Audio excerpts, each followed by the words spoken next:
Hey guys, very excited for this episode. You know her as Glitter Glucose. I know her as my friend Paloma. She's been on the podcast now 4 times over the years, and I'm really excited to hear the growth from that first interview back in 2016 to where we are today in National Diabetes Awareness Month, November 2022. She's Glitter Glucose online. Be sure to give her a follow if you don't already at Instagram.com/glitterglucose. She's got some really cool stuff cooking, and we talk a little bit about her work life in this episode as well. So if you want to know what it's like to be a full-time content creator and get behind the scenes, this episode is for you. This episode is also sponsored by Mannkind and Afrezza and is part of our ongoing 2022 partnership. So I'm going to roll those ads now before we get to the episode. This episode is sponsored by Afrezza and Mannkind Corp as part of our ongoing 2022 collaboration. Mannkind has paid Diabetics Doing Things for this placement, but the thoughts and opinions of hosts and guests are original and unfiltered. For more information about Afrezza and Mannkind, please visit afrezza.com. That's AFREZZA.com. Please see additional important safety information, full prescribing information, including boxed warning, medication guide, and instructions for use on afrezza.com/safety. Hey. Hi, Rob. Hey, Paloma. Welcome back. I realized this is your 4th time on the podcast. So you are the now most requested and most repeated guest on Diabetics Doing Things. I'm happy to be here. I'm glad I finally got invited back. Well, you're finally here and we're finally back in person. So the last time you were on the podcast was fall of 2020 and you did an episode with Gretchen and we talked about, friends with diabetes. Right. Prior to that, we did a JDRF live podcast at the Arizona Summit, which was the last summit prior to COVID for me. So what's new since the last time we talked, fall 2020? What's new with Glitter Glucose? So many things. I went on a mini tour of the United States. The Miss USA tour? Yes. I used to call myself Miss Arizona, but I have graduated to Miss USA. I love it. So, I got to experience so many different new worlds all throughout the United States and did it on my own. You and I have been friends for a long time, through the diabetes community, and you have always shared your map of the US of you wanting to go to all the states. Yes. And on your tour, what did you cross off that you were looking forward to? What stands out? Well, I hit my 30th state, I think, or 32nd. I'm losing track here. So I've passed the halfway threshold a little while ago. So I let myself revisit some favorites, which is Montana and Idaho. My own little Yellowstone. Yeah, you're living the Yellowstone life. Yes. And the thing I think is so interesting about you, and we talked about this off before we got on the episode. You, and I think I'm putting this mildly, live ultra authentically as yourself online. You are Paloma, but you really are Glitter Glucose. It's not just a name or a persona. It's it's your true self. Me. Yeah, it's you. And so I think being comfortable and getting comfortable being yourself online, and also for those watching on the video, Michael is a big part of this episode right now, which is apropos. I really came here for Michael, not Rob. Which is fair. And whenever I share Michael content in my stories, you're always one of the people that responds. So we know where the Michael hive is. And yes. you are absolutely in that very core group. But again, back to living authentically, we're going to talk a lot about that regarding diabetes today. Where did that come from? Because I think it's so difficult. You see so many content creators out there who are compartmentalizing or putting on an act or a persona, and yet here you are as Glitter Glucose living your most authentic life.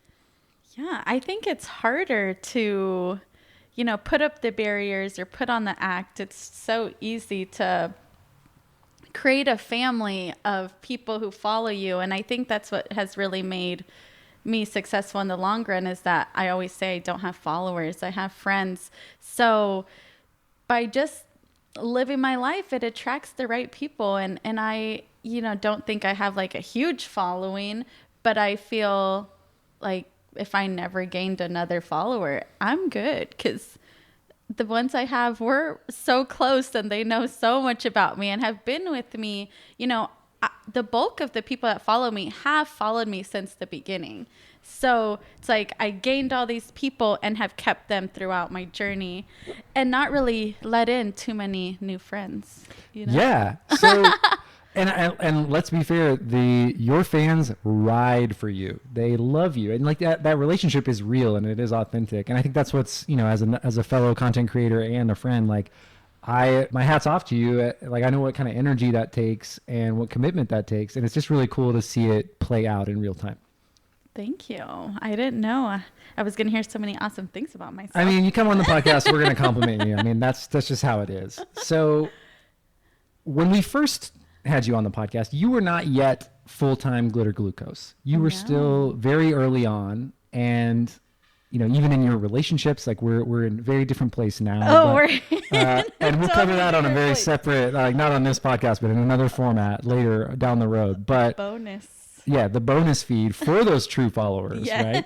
But, as a full-time content creator, what's a typical day in the life of Glitter Glucose look like? You just took me so far back. I haven't even thought about those days. And even back then, I think that was actually the first time you and I even spoke. I think so. Was on the pod. I think we had exchanged a few messages, but that's where the Paloma and Rob show first started.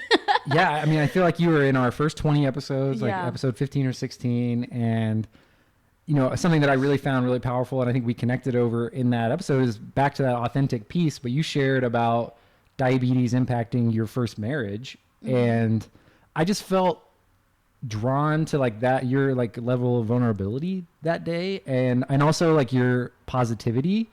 So, for those who remember, obviously the real fans will remember, but like your first marriage ended due to your diabetes. Yes, and sometimes someone will ask me about that guy. I'm like, wait, who is he again?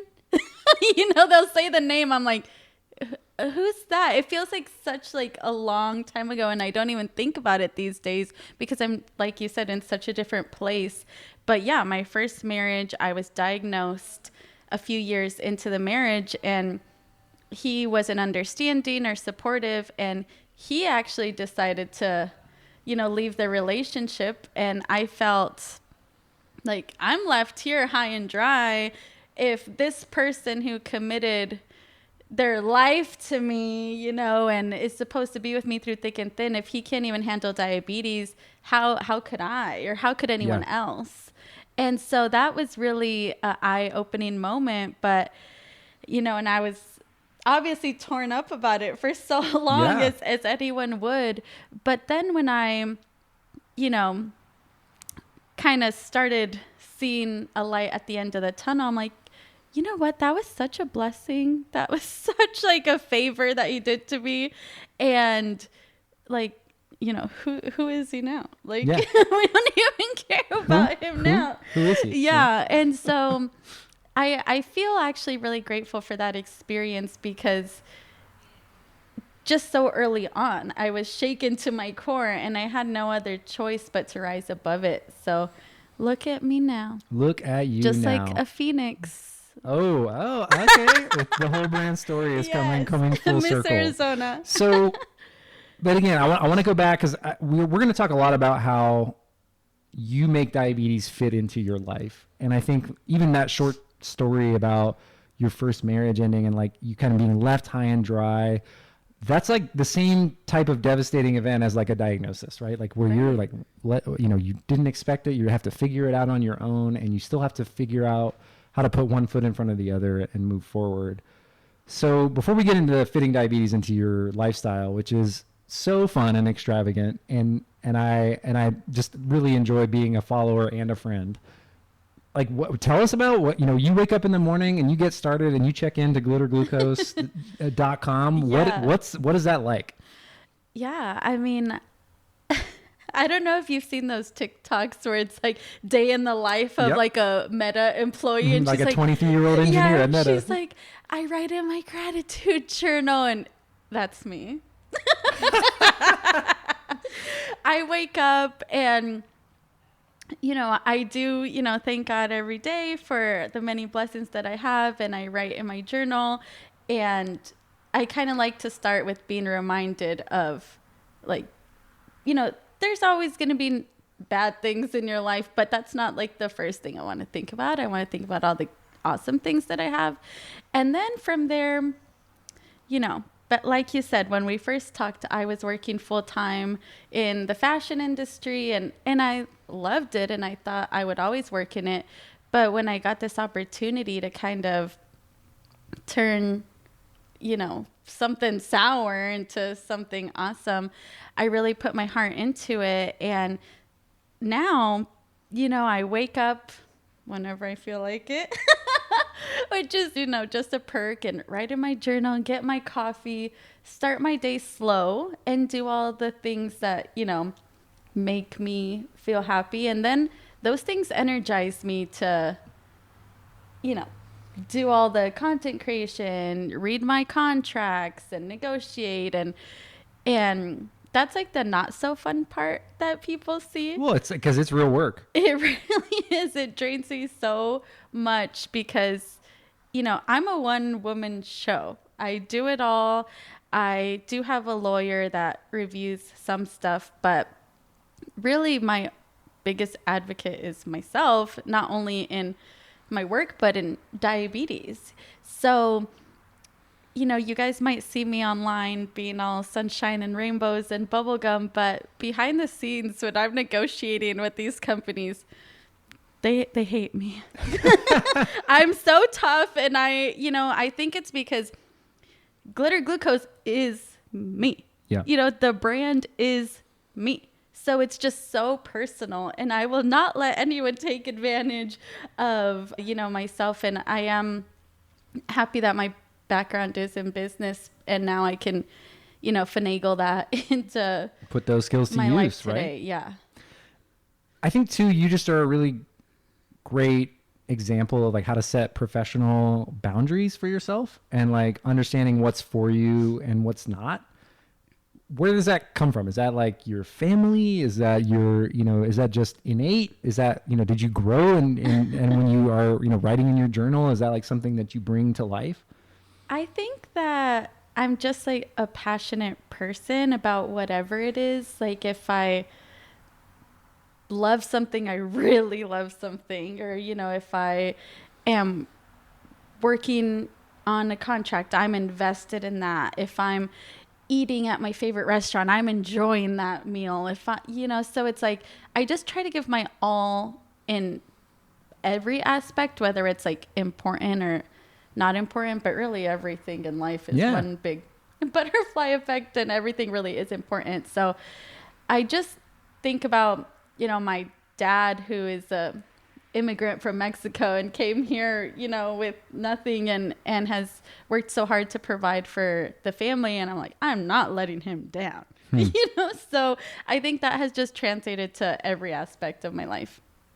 Oh, that's amazing. And I also love when you share your stories, like going back to your hometown and your family. And it's like the Glitter Glucose that we see today, humble beginnings, like country girl. You might see me all dressed up and dolled up, but I grew up on a farm my whole life, but on that farm I was still dolled up and done up, wearing, the poofy dresses out with the chickens. But, I lived in a trailer most of my life, and my dad built our home with his own hands. And, all those things really do translate, and you carry those with you. And those are things that, my dad probably doesn't even think I think about those things, but those are things that motivate me every single day. That's beautiful. And I think, talking about, and, we've got our questions here.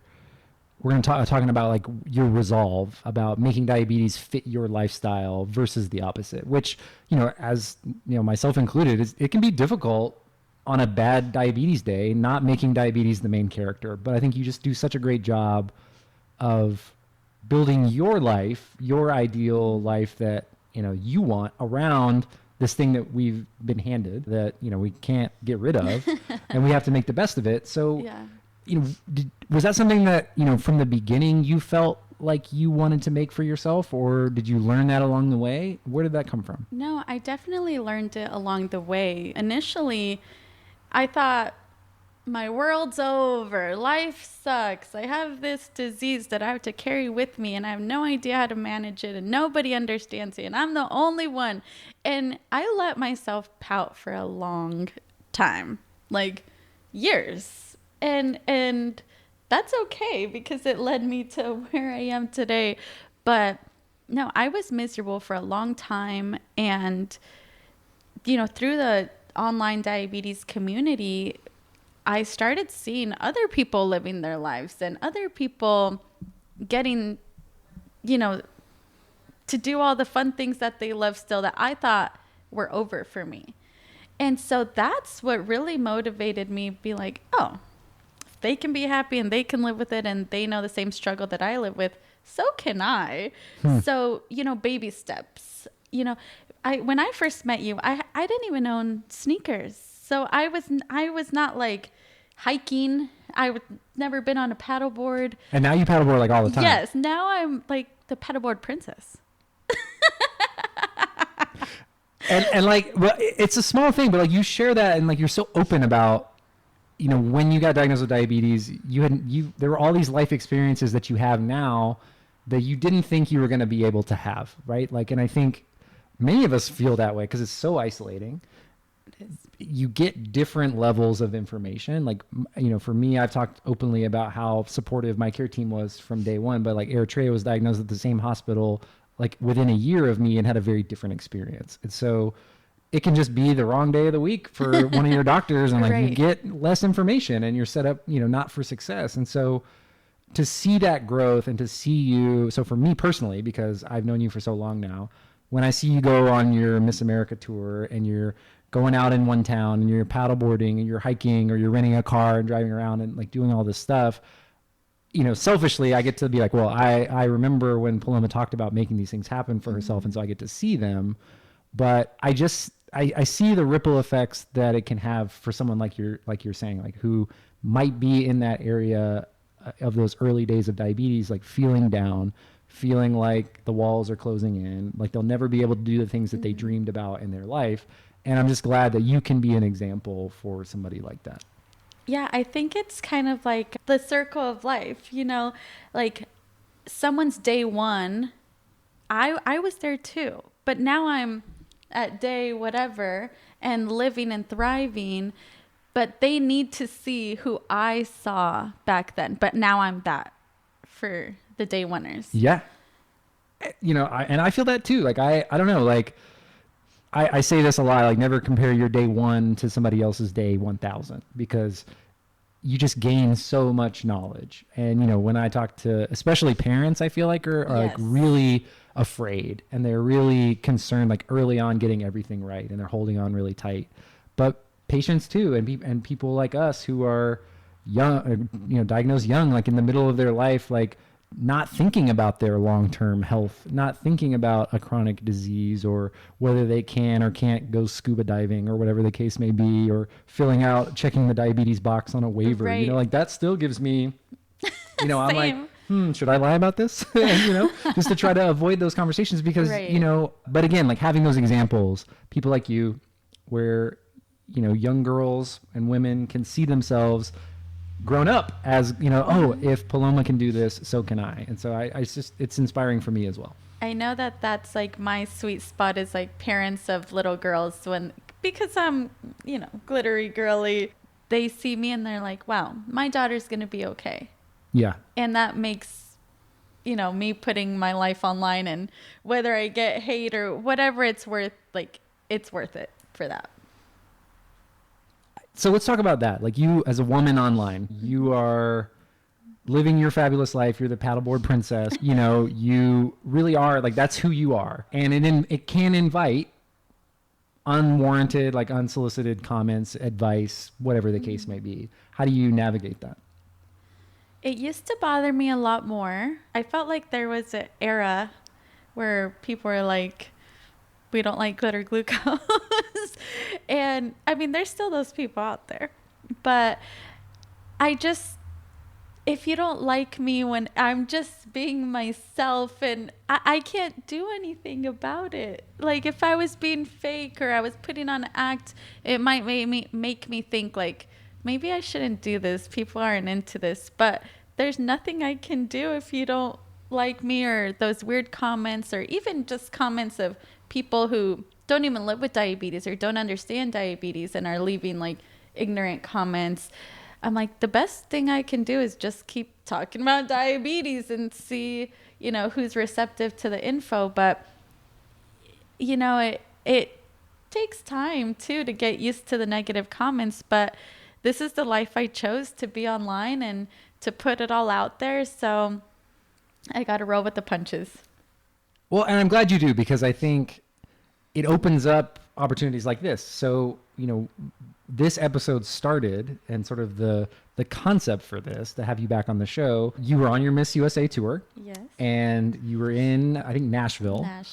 And you were at a concert. And I don't remember what concert it was. Garth Brooks. It was Garth Brooks. Okay.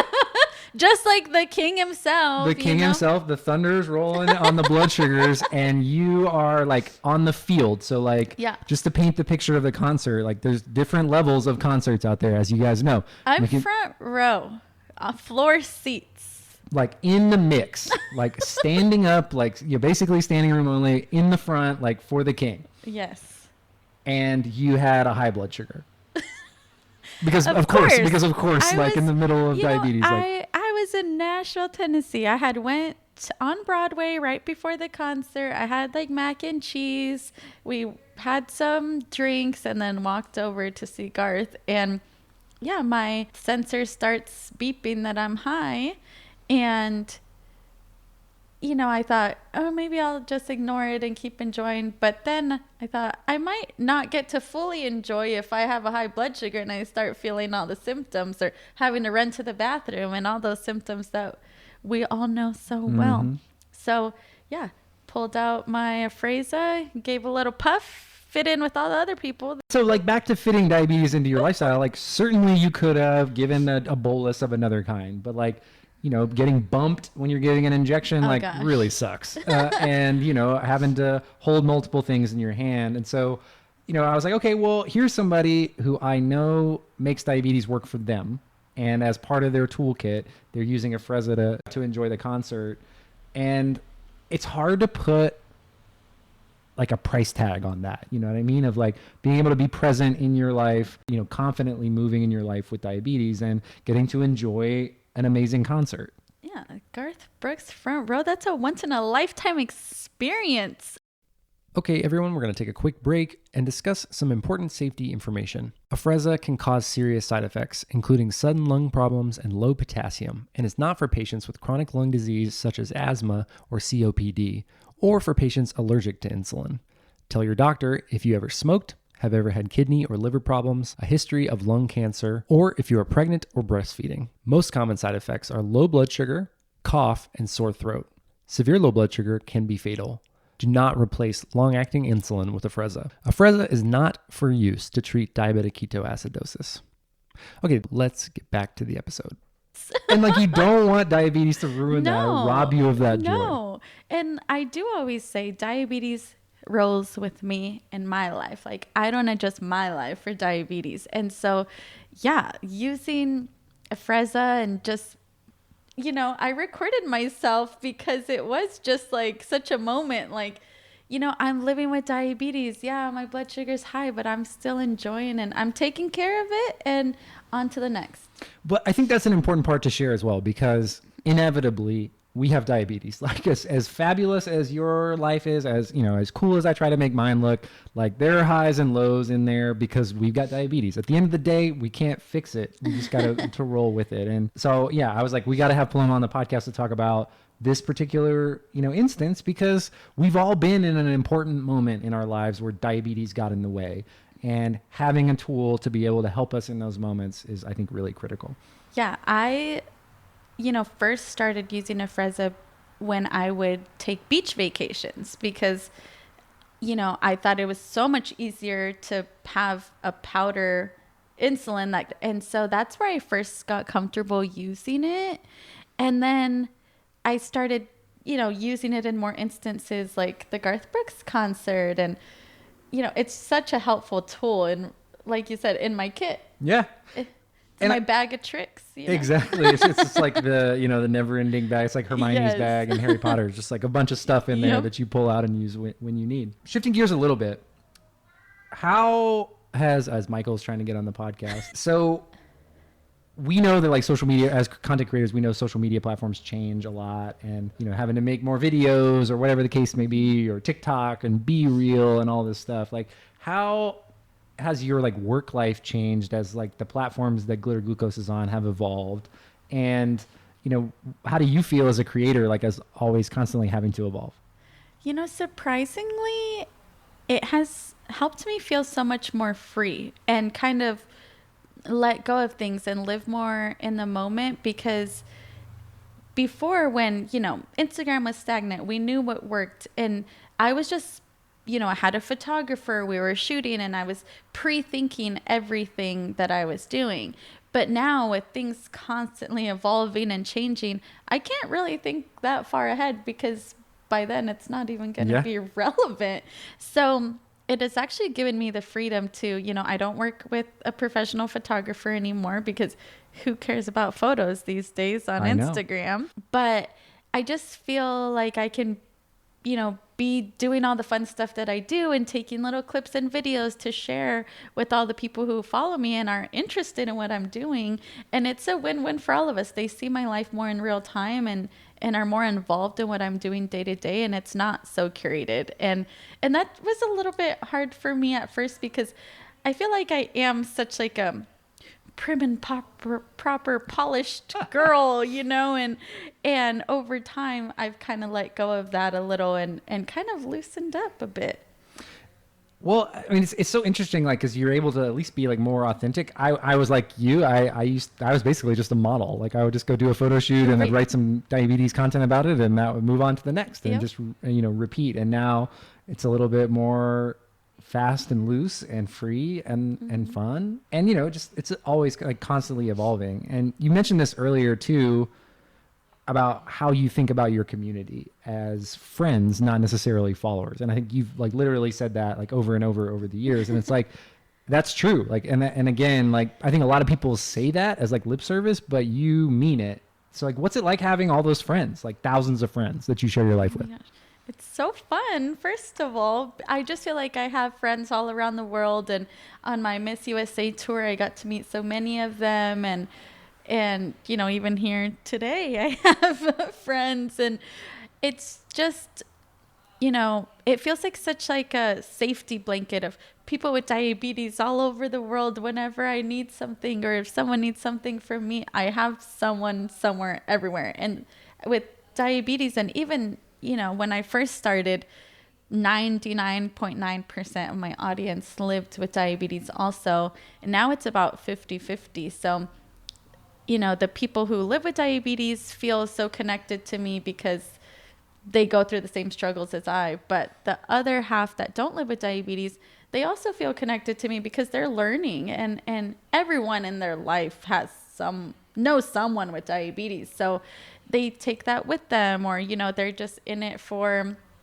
because they like my style, or they think the same things are funny. So I just think about every person is so special to me, and you guys could say that sounds corny and cheesy, but it's really true. But it is corny and cheesy, but you are also a little corny and cheesy, and it's true. It's authentic, right? Like I love that. Like, it's just like if you can't admit, like sometimes my younger staff will like laugh at me and they'll be like, Rob, this is so cringe. It's like, yes, I am cringe, but I am free.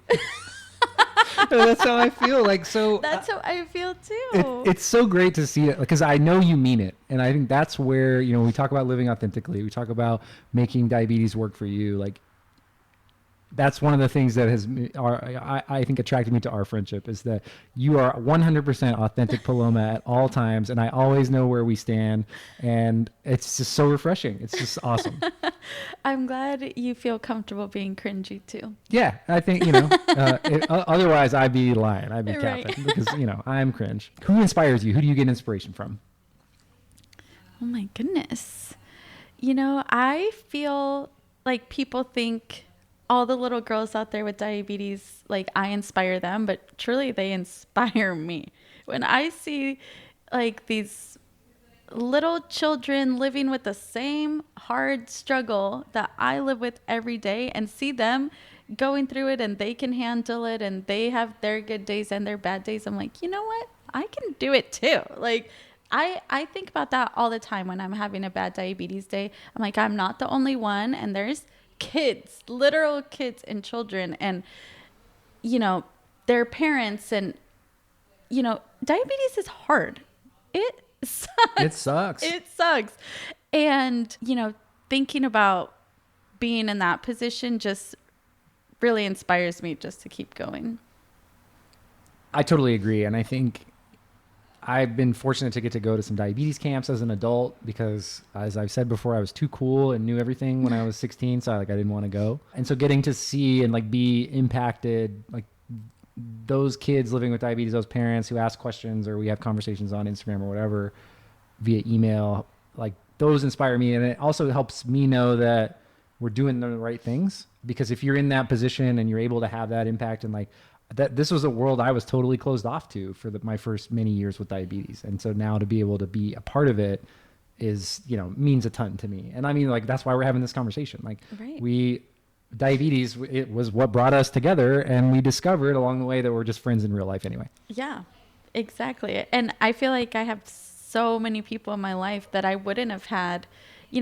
There's, like we said, diabetes sucks, but I have got so many great things from it, like yourself and my best friend who is getting married here soon, and that's why I'm in Dallas, and just so many important people that I'm like, diabetes is worth it if I have these people in my life. 100%. I want to talk about this a little bit because you have grown so much since we first met and since you were diagnosed with diabetes, and not just business and not just the external that people say, but it's as a person, and I'm inspired by your level of growth and change in that time frame.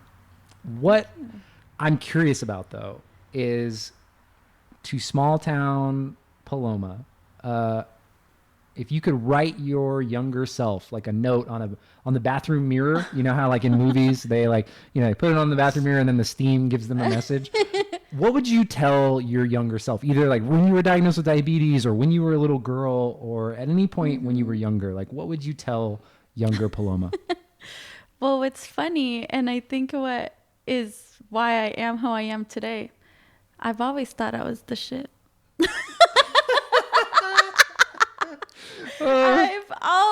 I used to practice my autograph as a kid for one day when I was famous.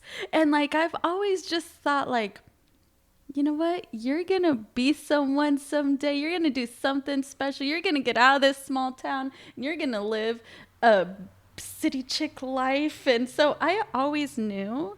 And so what I would tell myself is we did it. Here we are. Look at us now. We always knew it would happen, and here we are. Oh, I love that. I'm going to put that video clip on Instagram on repeat. Honestly, it's going to be so good. You were not expecting that one. Yeah. I think I don't know. I was thinking about that LeBron commercial where LeBron's talking to his younger self or whatever. I was we need a Paloma version of that. It's yeah, if you could see yourself today, and because there are tough moments, right? When you're building that life for yourself, and diabetes, obviously, and your first marriage ending because of that. There were times where you could have stopped. You could have said, this isn't for me. And I'm, maybe it's not, but you didn't, and you kept going. And that's why we keep having you back on the podcast, because happy to be here. You're a great friend of the pod and an awesome, member of the diabetes community. I'm just happy that we met.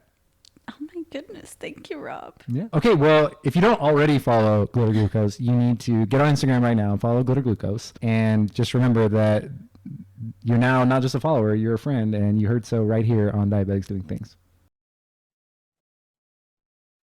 This episode is sponsored by Afrezza and Mannkind Corp as part of our ongoing 2022 collaboration. Mannkind has paid Diabetics Doing Things for this placement, but the thoughts and opinions of hosts and guests are original and unfiltered. For more information about Afrezza and Mannkind, please visit afrezza.com. That's AFREZZA.com.